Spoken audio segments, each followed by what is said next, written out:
ಸನ್ಮಾನ್ಯ ಅಧ್ಯಕ್ಷರೇ, ನೀವು ಮಧ್ಯಾಹ್ನ ಅಲ್ಲ ಒಂದೇ ನಿಮಿಷ ಅವ್ರಿಗೆ ವಿಚಾರ ಹೇಳ್ತೀನಿ. ಮಧ್ಯಾಹ್ನ ನೀವು ಇಲ್ಲಿಂದ ರೂಲಿಂಗ್ ಕೊಡ್ಬೇಕಾದ್ರೆ ನೀವು ಯಾರು ಗವರ್ನರ್ ಬಗ್ಗೆ ಮಾತಾಡೋ ಅವಶ್ಯಕತೆ ಇಲ್ಲ ಅಂತ ಹೇಳಿ ತೆಗೆಸ್ ನೋಡಿ, ನೀವು ಹೇಳಿದ್ದೀರಾ, ತೆಗೆಸ್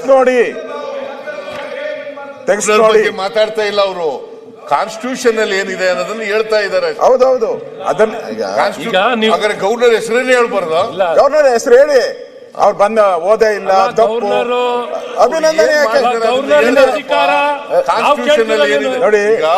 ಅಲ್ಲ, ನಾವು ಕೇಳ್ತಿರೋದೇನು ಗೊತ್ತಾ ಮುಖ್ಯಮಂತ್ರಿಗಳೇ, ಅವ್ರು ಹೇಳಿದ್ರು, ಮೊನ್ನೆ ಹೇಳಿದ್ರು, ಅದನ್ನ 176 ಕೂಡ ಹೇಳಿದ್ರು, ಅದನ್ನೇ ಹೇಳ್ತಾ ಇದ್ದಾರೆ. ಅಜೆಂಡಾ ಏನು ಹೇಳ್ರಿ. 163 ಇಂಟರ್ಪ್ರಿಟ್ ಮಾಡ್ತಾರೆ, 176 ಅಜೆಂಡಾ ಏನಿದೆ ಅದನ್ನು ಹೇಳ್ಬೇಡಿ ಅಂತಂದ್ರೆ ಹೆಂಗೆ? ಅಜೆಂಡಾ ಏನಿದೆ ಓದ್ಬಿಡಿ ಒಂದ್ಸರಿ. ಓದಿಲ್ಲ ಸರ್ ನೀವು, ನಾ ಎಲ್ಲ ಓದ್ಕರೆ ಇವಾಗ ಬಂದ್ಬಿಟ್ಟಿದ್ದೀರಾ, ಅದಕ್ಕೆ ಹೇಳ್ತಾ ಇದ್ದೀರಾ ಅಜೆಂಡಾ ಓದಿ.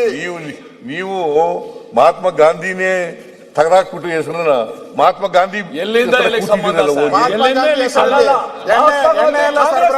ಮಹಾತ್ಮ ಗಾಂಧಿ ಮನ್ರೇಗಾನೇ ಹಾಳು ಮಾಡಿ ರದ್ದು ಮಾಡಿ ಈಗ ಮಹಾತ್ಮ ಗಾಂಧಿ ಪ್ರತಿಮೆ ಕೊಟ್ಟಿದ್ದಾರೆ. ಯಾವ ನೈತಿಕತೆ ಇದೆ? ಯಾವ ನೈತಿಕತೆ ಇದೆ ಇವರಿಗೆ? ಯಾವ ನೈತಿಕತೆ ಇದೆ ನಿಮ್ಗೆ? ಯಾವ ಪ್ರಾಮಾಣಿಕತೆ ಇದೆ ನಿಮ್ಗೆ? ಅಲ್ಲ, ಮಹಾತ್ಮ ಗಾಂಧಿ ಮಾಡಿಲ್ಲ ನೀವು. ಅಲ್ಲ, ಚರ್ಚೆ ಮಾಡ್ಬೇಕಾದ್ರೆ ರಾಜ್ಯಪಾಲರ ಅಧಿಕಾರದ ಬಗ್ಗೆ ಚರ್ಚೆ ಮಾಡ್ಲಿ. ರಾಜ್ಯಪಾಲರ ಪ್ರಿವಿಲೇಜ್, ಅವ್ರ ಅಧಿಕಾರ, ಸಂವಿಧಾನ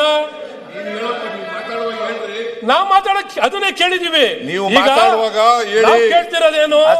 ರಾಜ್ಯಪಾಲರ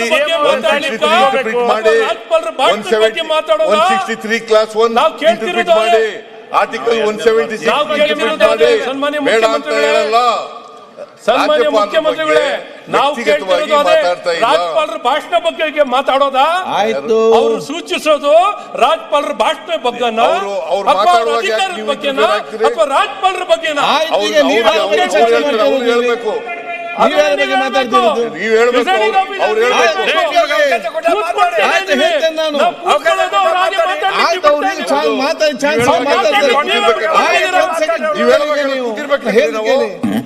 ನಾವು ಹೇಳ್ತಿಲ್ಲ.